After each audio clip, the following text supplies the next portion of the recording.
Welcome back to our special report tonight on the facts of how we got here and the pursuit of justice ahead. A nation with the rule of law must apply it fairly. It's no accident that in the Trump era, we've seen an explosion of debates about law and order, about racism and favoritism, about the use of force and state killings. These are long-standing American problems, but they're certainly worse when the state is led by a man bluntly pressing autocratic plots and bigoted schemes.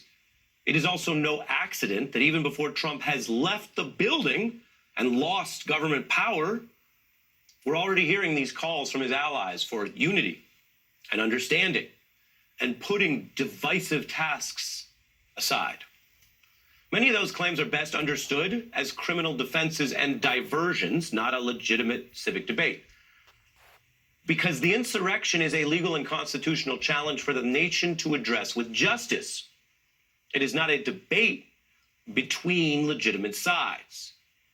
There's no talk of unity in a murder trial because it's irrelevant to pursuing justice. I mean that literally. A comment about unity would be ruled out of order at trial because the jury must determine what happened. Was it a crime? Not whether a finding of guilt or innocence would impact unity outside the courtroom. And I say justice, not vengeance, because this is the rule of law. In the months and years ahead, the insurrection and riot will be put on trial. There'll be several trials, actually. A second Senate trial for the president, who was acquitted last time with the support of Republican senators. Remember, that trial was also for charges that Donald Trump autocratically and illegally tried to cheat in the same 2020 race, facing the same opponent, now President-elect Biden. And there will be trials for the people who stormed the Capitol and attacked police and plotted to kidnap and kill elected officials, all to keep their autocrat in power. Justice requires they are legally presumed innocent until proven guilty, and each entitled to due process and an individual assessment of the case. We do not try them in the press. We do not presume their guilt. We must follow the rule of law and justice, affording them a very process and dignity they would deny others.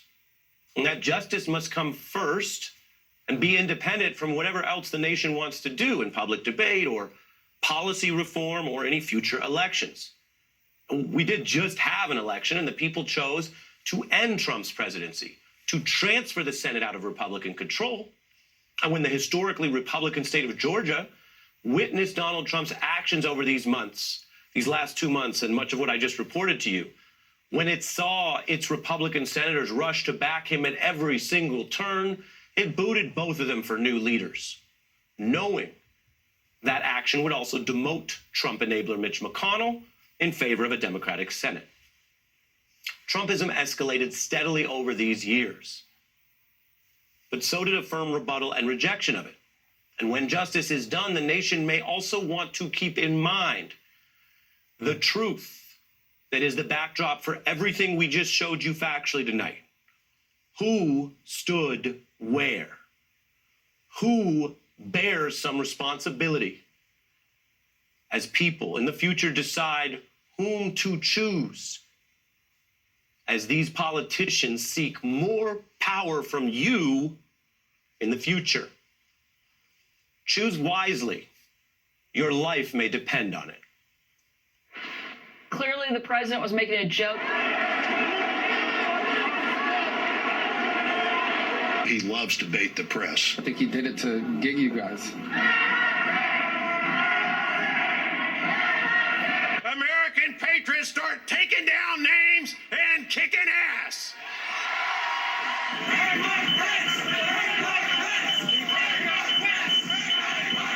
Let's have trial by combat.